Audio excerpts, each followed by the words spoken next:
This time on Sydney Harbour Force. Mate, we've got a bit of lightning happening at the moment. A severe electrical storm threatens to cancel New Year's Eve celebrations. If you're going to stay in the sails until we say it's clear. 220 odd metre container ship. Marine pilot Luke battles violent 6-metre seas. As the ship rolls, you can hear the containers creaking and groaning above you. It's a bit disconcerting. In a daring attempt to board a container ship. Fair bit of rise and fall here, so I've just got to time it right to get on the bottom of the ladder. I need you to start your engine, lift your anchor and go over there immediately. And boating safety officer Luke enforces a volatile exclusion zone. Why are you going backwards, pal? I think I know boats, sir. Pull your anchor up, get in there, hurry up. As 8.5 tons of fireworks are blasted into the harbour sky. Iconic Sydney Harbour. It's one of the biggest and busiest waterways on the planet. You need to move through, please. But behind the beauty lies a beast. Being on the water is a dangerous place. Sydney Harbour's most unforgiving. Hands. Keeping this giant harbour running takes an elite team. Stop the vessel now. Being in the water place, you never know what you're going to get. It's a boat. Someone's sitting on the bow. The office is the best city in the world.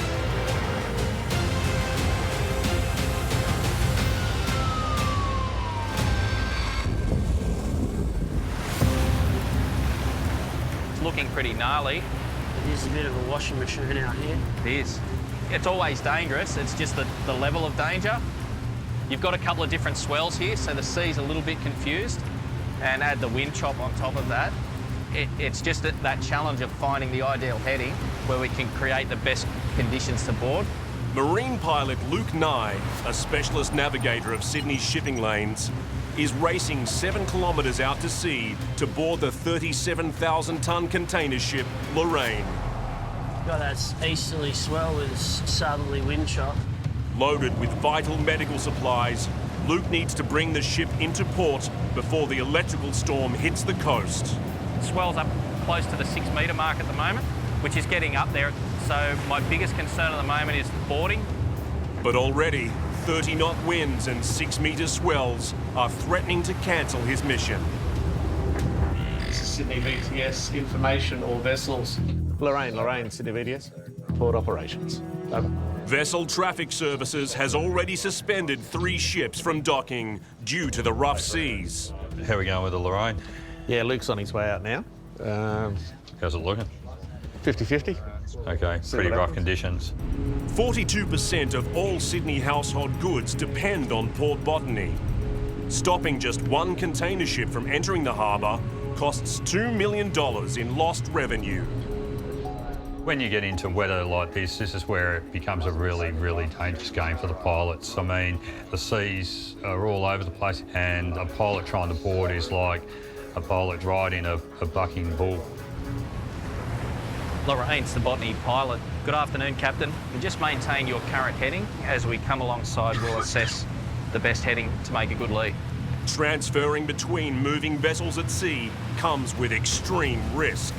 As we approach, please have your speed between 8 and 10 knots for boarding.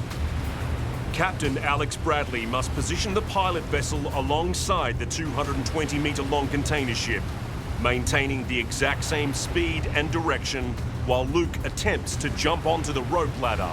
With something like this, I anticipate a bit of rolling, a bit of movement. So it's just a matter of waiting until we're on a rise and then grabbing the ladder and getting up before another wave brings the boat up and clips me on the ankles. If Luke mistimes the jump, he could fall and be crushed between the 2 vessels. It's still a bit choppy. I'll get him to come to starboard. We're still getting a bit of chop down the ship's side there. Yeah. We need a swell lower than 1 metre, and at last check it was over 2 metres, so we're well outside the parameters to safely get on board. Too dangerous to suspend pilotage. Lorraine, please do not enter port limits. Do not enter port limits.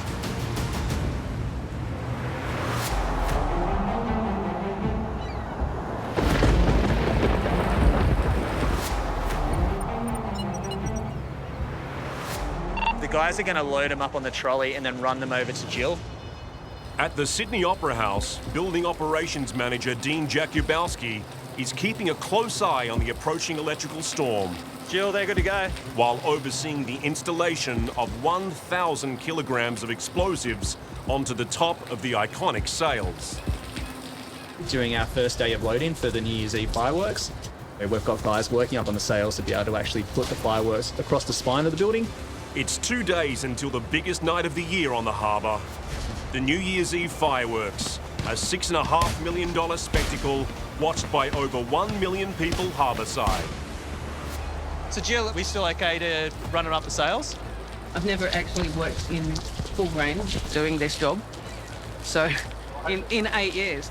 No added pressure, but there's about 1 billion people that watch it around the world, so, you know, we want to make sure that we get it up there.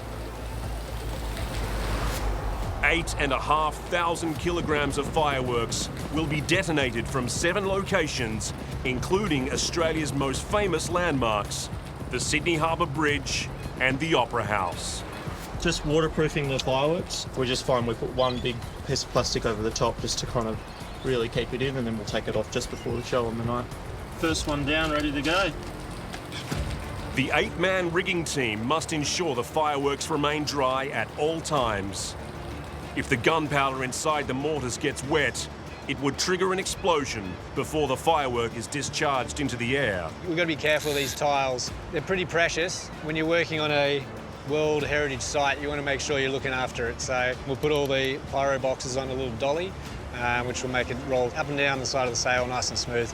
Chief Pyrotechnician BJ and his team carefully winch the second 40-kilo box of explosives 70 metres up onto the tallest Opera House sail, A2. 1, 2, 3. If we just look at what the satellite's doing at the moment, it's slowly working its way across Sydney. Dean and rigger Jill Huxley-Cathro continue to monitor the looming electrical storm. So this storm's going to intensify before it actually gets any better. Yeah, sweet. Yeah. If lightning were to hit the fireworks, it would send a charge into the igniter, detonating a blast, causing significant damage to the iconic sails. Dean to BJ. Mate, we've got a bit of lightning happening at the moment, so just making sure you guys are in the sails. That was lightning. That will put another stop to the job. Weather at the moment's really, really problematic for us. So we're pretty behind schedule. The team has already lost half a day due to bad weather. Further delays could see the event cancelled for the first time in 25 years. If you're going to stay in the sails until we say it's clear.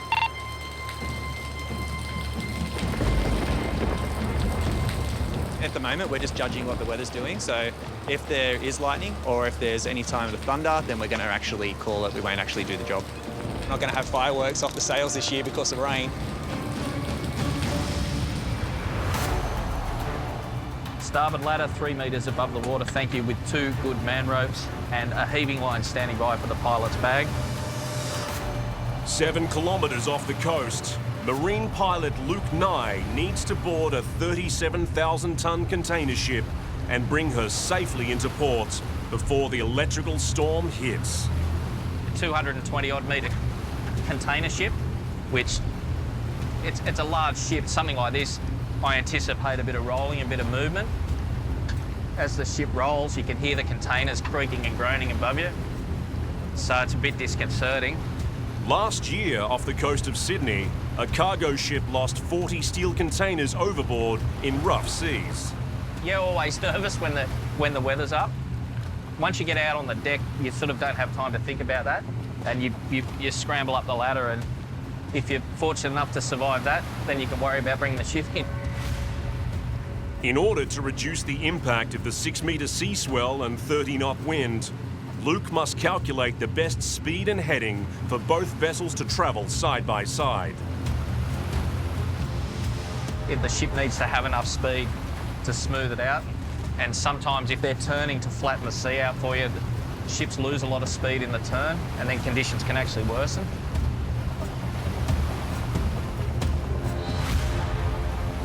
I'll get him to come to starboard. We're still getting a bit of chop down the ship's side there. Yeah. Lorraine, Foti, pilot, 06. Boarding plan, Lorraine, go ahead. Captain, please turn to starboard heading 275, and increase your speed. We need more than 8 knots, please. Yeah, okay, 274, more than 8 knots, turning now. Thank you, Captain. Okay, so he's going to start coming to starboard, and I've got him to pick his speed up.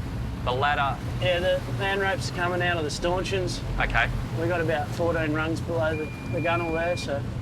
Okay. Luke's decision to alter the ship's course and increase the speed to 8 knots has reduced the swell to 1 metre, creating a small window to board. Shall we give it a crack? Yeah. Okay, let's do it. He will need to judge the rise, fall and roll of the ship. Mistiming the jump could be fatal.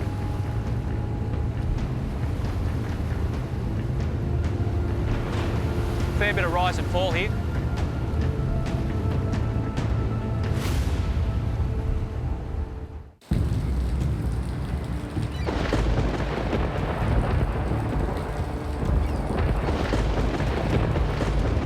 Yeah, we're suffering with that at the moment. Once that passes, we can jump back up. Chief Pyrotechnician BJ and his team are bunkered down inside the tip of the iconic Opera House sails. As a severe electrical storm disrupts the New Year's fireworks setup. It looks like it's just tracking across Sydney. We're going to wait half an hour or so and see if the lightning clears, and then we'll continue with the load-in. Building Operations Manager Dean and Rigger Jill still need to haul 920 kilograms of fireworks onto the top of the sails before the end of the day. This is the first time we've ever had rain, so we'd probably be coming up to the end of loading in A1 on a normal year, so this year's sort of abnormal, but as you can see, the weather's not really in our favour, so... The wind is going to be a problem for us in terms of sending things up the sails. Totally. Yeah. All right, we've just got to be patient. We have a short period of time to actually install all this stuff, and we're at the mercy of the elements. We might have to cancel it today if it is too slippery and wet. Along with the inherent dangers which come from working with live explosives, BJ and his team also need to traverse over 1 million rain-soaked ceramic tiles, 22 stories above the harbour. The tiles are super slippery. We just want to make sure we've got good control of the load as it's going across the tiles. And also just personnel up on here. It's fairly tight, not much room to move, and you can lose your footing pretty quickly. Yeah, I mean, we've got the appropriate safety gear, but it's a long way down if you make a wrong step. Mate, it doesn't look like there's any more lightning coming through, but the weather's it's pretty still heavy out there, mate. Do you want to stick your head out the hatch and just have a look? Having already lost half a day, the team sees a small break in the lightning to recommence their winching operation. We're hoping that we'll get most of it done today, but looking at the weather, it looks like it's going to bump out to 2 days. You don't have as much tolerance for error in the rain, so you just want to make sure that everything's nice and steady.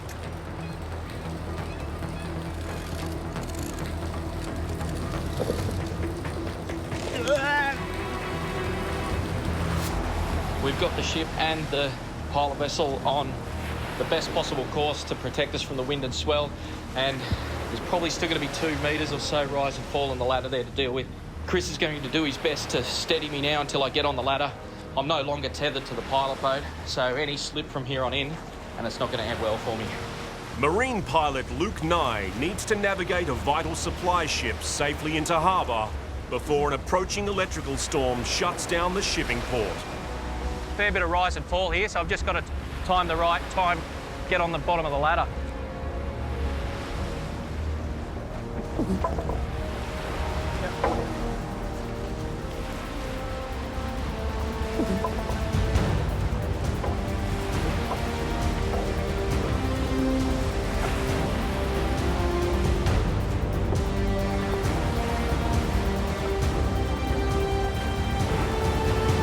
Thank you. Made it. Thank you. Now I've got to get to the bridge and get this ship in before that storm front comes through. Textbook boarding, considering the conditions out here. I mean, the swell's ranging between 3 and 6 metres, and everything went to plan. Sydney VTS, Lorraine. Lorraine, Sydney VTS. Request clearance to enter botany for Hayes Dock number 1. Lorraine has clearance to enter the Port of Botany, berthing Hayes Dock 1. Vessel Traffic Services Officer Brett Smith is monitoring Luke's every move as he attempts to navigate the 37,000-tonne ship into harbour before the storm shuts down the shipping port. The Lorraine's arrived on a pretty wild and woolly day. She got 4 to 5 metre swells. Forecast's not looking too good for the afternoon. In conditions like this, you've got initially getting across the shallow entrance to Botany. It's mainly wind that's going to be worrying him. So the wind on the vessel as he's manoeuvring in the different parts of the channels. The wide entrance into Port Botany can't stop the 5-metre sea swell from rolling into the bay. That's the Lorraine coming in now. It's really important we get alongside safely before that storm front comes through. And with wild 30-knot winds pushing the ship sideways, Luke must engage 2 tug vessels to help stop the ship from running aground and blocking one of Australia's busiest shipping channels. We've already got 25 to 30 knots southerly wind on our beam. Now it's pushing us across. What we don't want is for that front to come through, because the hallmark of these fronts is unpredictable wind changes.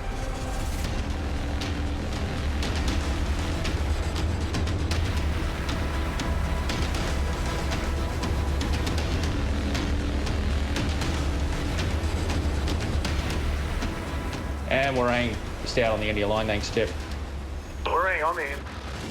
He's right at that point where if you don't get it right, this is where all the damage can be done.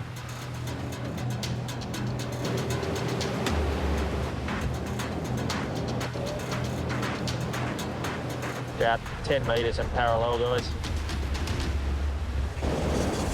That's positioned.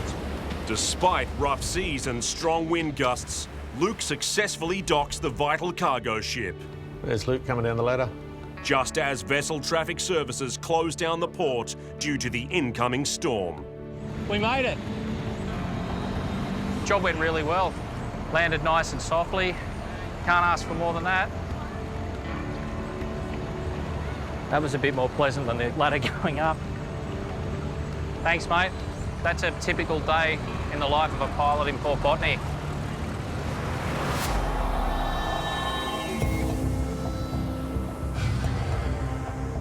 Rob, can I get a weather update, mate?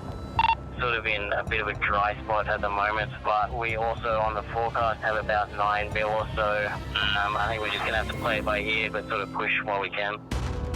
Back at the Sydney Opera House, Building Operations Manager Dean and his pyro rigging team have a narrow break in the electrical storm to get the bulk of their 1-ton explosive payload onto the iconic sails. By the weather around us, it's pretty patchy. It could turn any time. So yeah, a little bit nervous about that. You know, I don't want to be the person that turns around and says we're not going to have fireworks off the sails this year because of rain.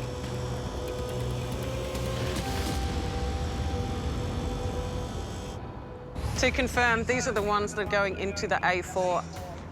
Pyro rigger Jill must ensure the remaining 250 kilograms are delivered safely and without incident. This load's about 75 kilograms. One of the main responsibilities I have is to make sure that it gets up in one piece.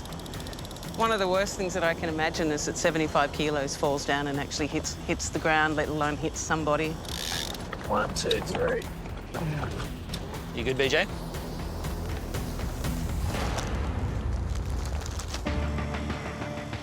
A little bit of slack, please. Slack. We've been quite lucky. The weather's actually held out for us, so it's a big difference to what we encountered this morning. So we're less than 36 hours out from the show now, so they're just going to drop the last one in.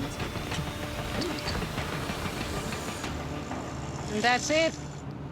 Nice work, Jill. So that's everything, guys? Absolutely amazing. We've got everything in, but yeah, it's starting to rain again, so just in time. While the Opera House team is back on track for the New Year's Eve spectacle, just 26 hours out from showtime, more bad weather is hampering the Sydney Harbour Bridge setup.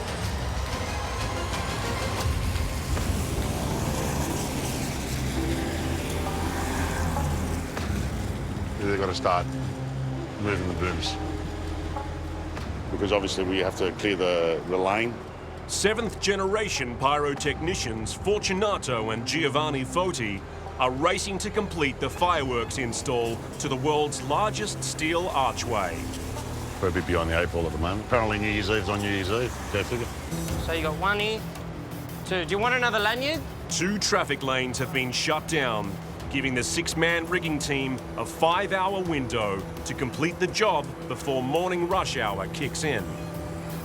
I'll continue throughout till about 3:30 in the morning, because then we have to be off the road for reopening the bridge for traffic.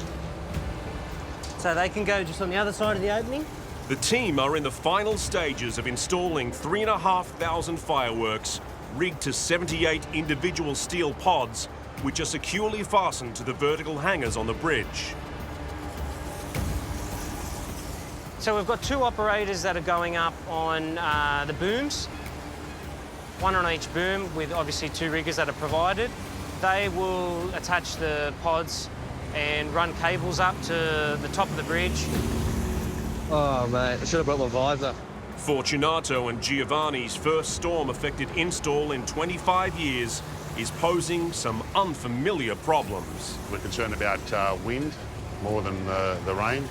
40 metres in the air, the boom can sway up to 2 metres. All right, stand by.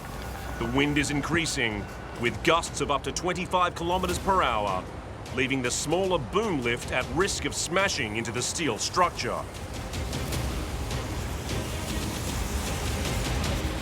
These are really loud. Lift operator Peter Scheel manoeuvres the larger 45-metre boom into position, which can be stabilised to allow the team to attach the pods at the top of the hangars. Problem is, these can't go out wide enough for it to go up. It's ripping down the sides of this thing here, like I'm eating into the air. Disaster. With these machines, so we've got to extend the axles out to be able to go to full extension. The big problem we have now is that we can't actually extend the axles on this machine far enough to be able to get up to the height where they need to install the pods tonight. With only 4 hours until the bridge lanes reopen, Fortunato and Giovanni will need to find another solution. Is it working or not? Once again, the entire fireworks event is in severe jeopardy. But last year, the machine they had worked fine. We can't use this boom. The wheels have got to be fully extended. Oh, bro, come on. We can't be doing this. We should have done a whole thing by now. Everything's behind me.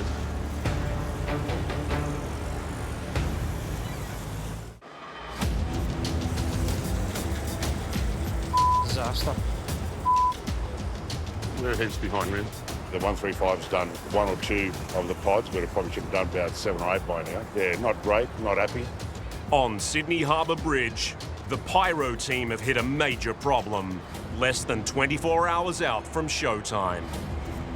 The larger boom crane is unable to extend its wheels wide enough to lift the basket to the top of the hangars to complete the install. You've got 2.5 hours, 2 hours 20, 3:30. Because obviously we have to clear the lane. So what's the verdict? Are they going to send another one? Or is it going to give us a new machine? Who pays for it? Yep, all good. Fortunato and Giovanni organise an 11th hour replacement boom. The fact that it's actually rocked up is great. We're making progress now, so 2 booms operating. Perfect. And 3, okay? The team only have a 2.5 hour window to finish the install and clear lanes 7 and 8 before morning rush hour kicks in. I'm not sure if they'll be able to get to the top because of the wind, but fingers crossed. The rain has stopped, but the wind has increased to 28 kilometres per hour, making it increasingly difficult for the riggers to install the pods from a moving basket. I'm doing well today.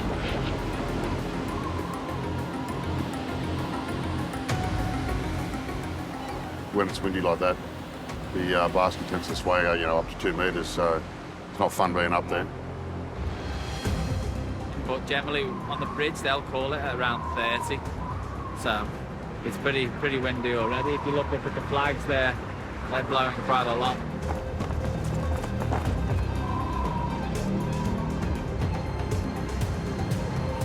all good? Yeah, yeah. The team complete the install with minutes to spare. That's fine, they're done. Looking good. And as morning rush hour sees 150,000 cars crossing the bridge,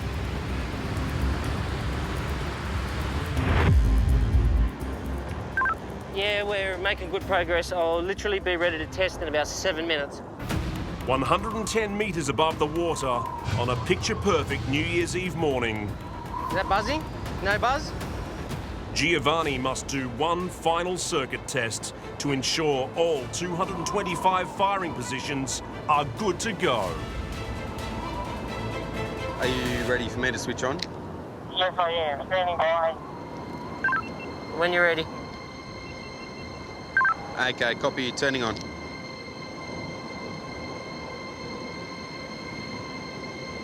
All the circuits are working! The biggest concern we have now is the weather.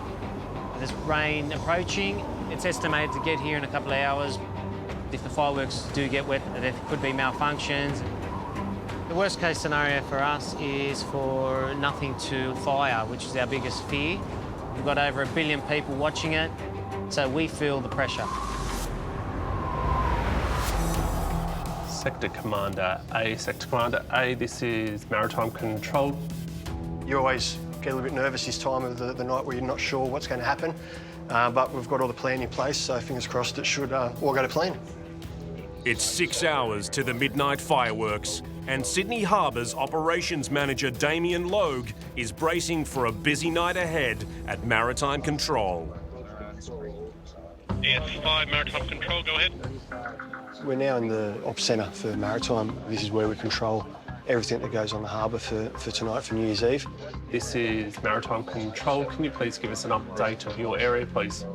Senior Boating Safety Officer Warwick Scott is the central point of contact for 19 maritime and marine rescue emergency response vessels patrolling the harbour. PJ30, radio check and on-station check, please. Thanks, Sydney. This is Port Jackson 30 advising that Port Jackson 30 is on duty. We'll be doing position east of the Harbour Bridge. Over. Copy that. Maritime Control out. The emergency crew's most important job tonight is to keep partygoers and rogue vessels from getting close to the fireworks barge and pontoons, which will be positioned in the middle of the harbour, carrying 5,000 live explosives. Evening, sir. Just a quick one. You need to be from that boy there, that yellow one, that boy up there, and that one there. You need to be that side of it, all right? Just keep drifting out. This first part of tonight, we've got obviously exclusion zone buoys set out for the general public to put their boats behind.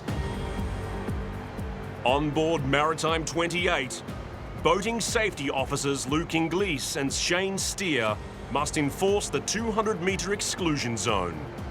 Pick up your anchor, go further in and drift back on it, but already over that line, and I need you to be behind it, okay? The way we interact with the public tonight will be pretty stern, for the sole reason that once the fireworks barges are in place, they are live explosives. Across the harbour, scattered showers are wreaking havoc for the final preparations on the fireworks barge before it is moved into position. The main kind of sphere there is your firework that goes up to the air, and then attached to the bottom is your lift charge, so that's the thing that explodes and throws it up. And so that gets put into these mortars to make sure they go right down to the bottom. They're connected to this, it's called quick match, so it's basically just a pyrotechnic fuse that actually ignites the firework. And then you've got an E-match here, which is just an electronic igniter. It is critical the fireworks remain dry right up until their midnight detonation. If water gets inside them, it could trigger an unexpected and powerful explosion. You don't want the gunpowder lifting charge sitting in water because the potential is that the black powder gets wet and when it goes to launch, it'll just pop out of the water, blow up on the barge. All stations, all stations, all stations. This is Maritime Control. General information for all, just to let you know that the fireworks barges have now departed White Bay and are currently en route to location.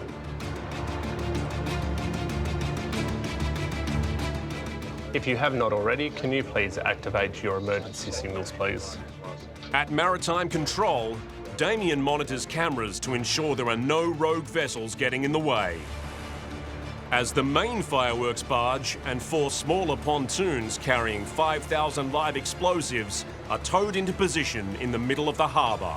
We've got about 15 cameras around the whole harbour that we draw upon. The cameras are great because when there is an incident that the teams are attending to, we can zoom right in and actually get a bird's eye view of what's going on. Can we pull that top left camera to the left? With 2 hours until showtime, there are now over 2,000 vessels, all jostling for prime position to view the fireworks show. So what's that down there? We've got a double kayak. Damien has spotted a small kayak paddling inside the blast exclusion area. We've just got one of our guys just to go and have a look at that. We've got a kayak getting around in between the moored boats. It's very, very dangerous for them and can turn catastrophic.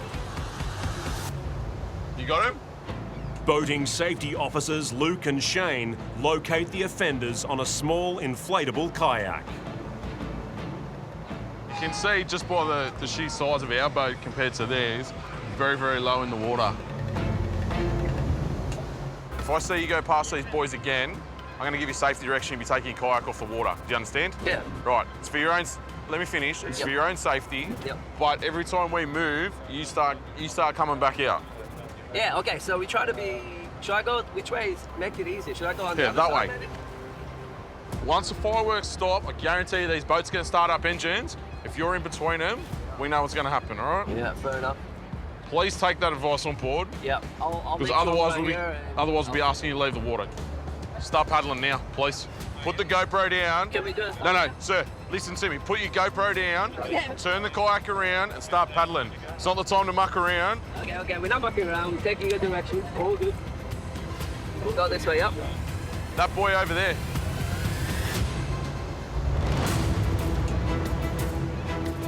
We've got one vessel here that's trying to... We're not sure what it's doing. Vessels, stay outside the exclusion zone, thank you.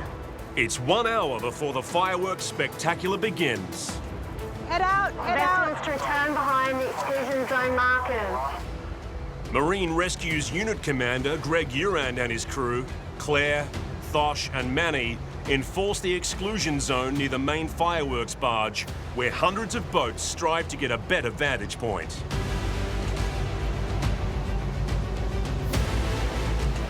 Hey, back, get back. It can be chaos because you've got all these boats at anchor and they tend to not allow for any wind movements, so they always end up over the exclusion line. Okay, all right, we'll head up there now. Head towards the bridge.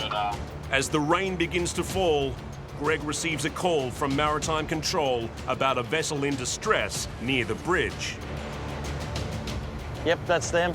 Incredibly dangerous. The vessel has broken down with 2 people on board and is now drifting uncontrollably towards the rocks.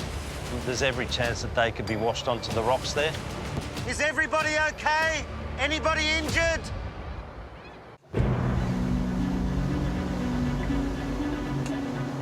Watch the barges, you're in position. Position is good. Stand by. Forge to John. Yeah, go Forge. Yeah, confirming bridge is closed. Confirming bridge is closed to traffic and ready for midnight. Yeah, confirmed. Bridge is now closed of about 3 minutes ago and standing by. With less than 30 minutes until the New Year's fireworks, traffic has been stopped on Sydney Harbour Bridge, while a 200-metre exclusion zone is now in force on the water to keep over 2,000 vessels out of the blast area. The exclusion zone's there for a reason, to keep everyone safe. Essentially, it's a war zone out there. We're not making cakes. This is something that we have to ensure the safety of everyone, including ourselves. I think that might be their stern light ahead. Turning the starboard.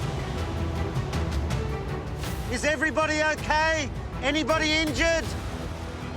Marine Rescue's unit commander, Greg, and his crew have been called to save a broken down vessel, drifting blindly towards the rocks near the bridge. Incredibly dangerous. It's dark. You've got huge vessels. For them, it's hard to see broken down vessels. So just go around and come back on their port side. There's a shoreline there. I can't see. You can't see? No. Can you turn that off, actually? They're so close to the rocks. We'll just come in a bit closer, OK? Just get us in a bit closer, Claire. OK, get us in 3 metres away from them. Yeah. We're going to go for the throw now. You right?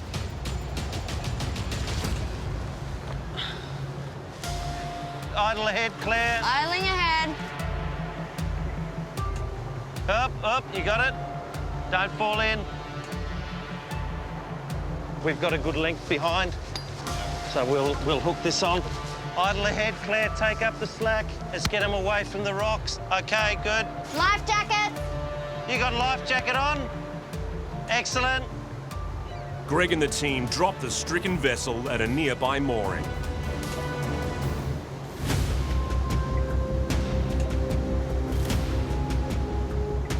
There's a vessel that has dragged an anchor and is actually hitting another vessel or two.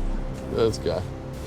Back at the fireworks exclusion zone, maritime boating officers Luke and Shane receive an urgent job from command. Is that a green lit thing? There's been a boat collision near the Sydney Opera House. Yeah, an incident like that has the potential to be absolutely fatal. Pierce the hull of the boat, start taking on water. You've got 2 people in a cabin. Could end up drowning, basically. Skipper, you all right? Yeah, mate. You've drifted. You've collided with about 3 or 4 boats.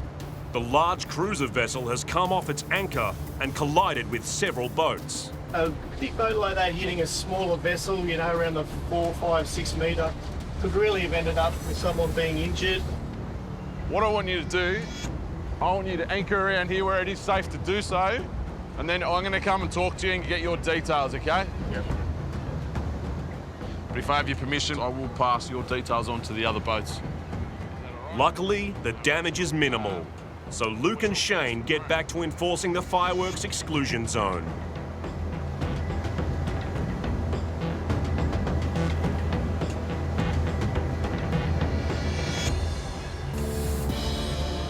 Forge to BJ, Sydney Opera House, confirming you're all good to go. Yes. Get comfy. With just 5 minutes until the $6.5 million fireworks spectacle begins, the rain has eased on the harbour, but the wind has moved the barges out of position. Forge to John, barges slightly off position, just getting them back into position. We've got to be moving about 50 metres east, and should be right for show start. Yeah, copy that, Forge.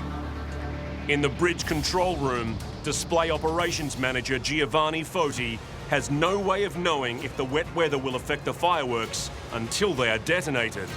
Yeah, the pressure is definitely on. We've had such a big setup as far as the rain is concerned. We've got waterfall underneath the bridge, which has been up there for over a week. It's something that we've tried to waterproof as best we can, but with what we've had thrown at us, it's definitely touch and go. I need you to start your engine, lift your anchor and go over there immediately. Vessels, stay outside the exclusion zone, thank you. Yeah, Sydney Ports VTS, Maritime Control, copy your last. At Maritime Control, Sydney Harbour Operations Manager Damien Logue needs to ensure the exclusion zone is all clear before giving the final clearance to proceed. Echo 1 Control. Control Echo 1, go ahead. Yeah, Echo 1 Control, the EZ is clear and we're ready to fire. 10, thanks. Stand by, everyone. 10 seconds to midnight. 9, 8, 7, 6, 5, 4, 3, 2, 1.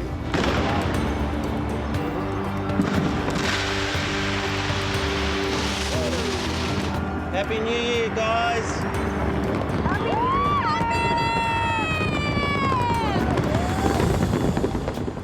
Forge to John, how are we looking on the bridge? All good, Forge. We've got our first queue on the eastern catwalk.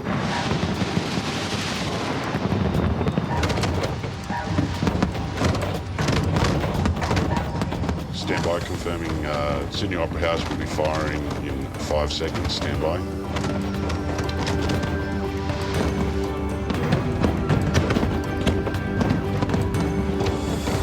Say Happy New Year. Happy New Year.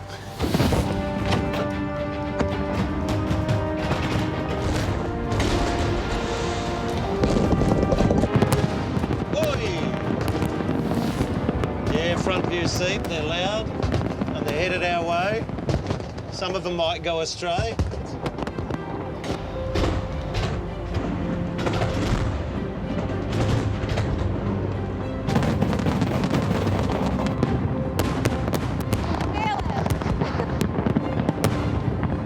My mum and dad in Kenya and my sisters in Ingadi.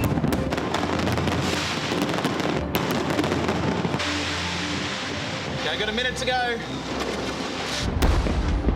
Wow. Yes. Bang, bang. Waterfall in 3, 2, 1.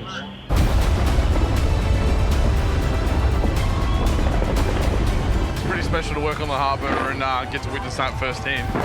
They do an amazing job with the fireworks displays. It's one of the best harbours in the world to work in. And yeah, we're pretty lucky on a night like tonight, although our work's about to get real busy.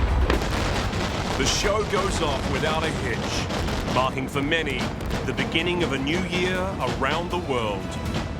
But on the bridge, some of the waterlogged fireworks continue to explode uncontrollably. You're still in the firing zone, still live. Pick your anchor up and start heading that way now, please. And Luke has spotted a rogue vessel well inside the danger zone. Sir, you're in reverse. Your boat's in reverse. Why are you going backwards, pal? I think I know boats, sir. Pull your anchor up, get in there, hurry up.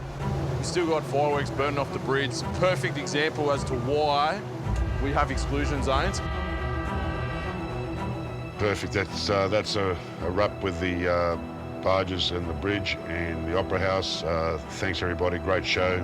It was a great show. I'm so proud. Everyone's safe. Everything fired, thank God. Waterfall finally went off. The hangars went well. I'm very happy. The exclusion zone on Sydney Harbour has now been deactivated. Yeah, understood all. Much appreciated. 28 clear. As the exclusion zone is reopened, 2,000 vessels start making their way home from another memorable night on Sydney Harbour. Minor hiccup with the little vessel out in the middle, but yeah, overall, so far, touch wood, it's not over yet, but so far, we've facilitated a safe event. Watch it, Claire, because they can't see you now. Everybody wants to get home, but everybody needs to get home safely. Yeah, all maritime vessels. Just wanted to pass on my thanks for another successful New Year's Eve. Is Maritime Control clear?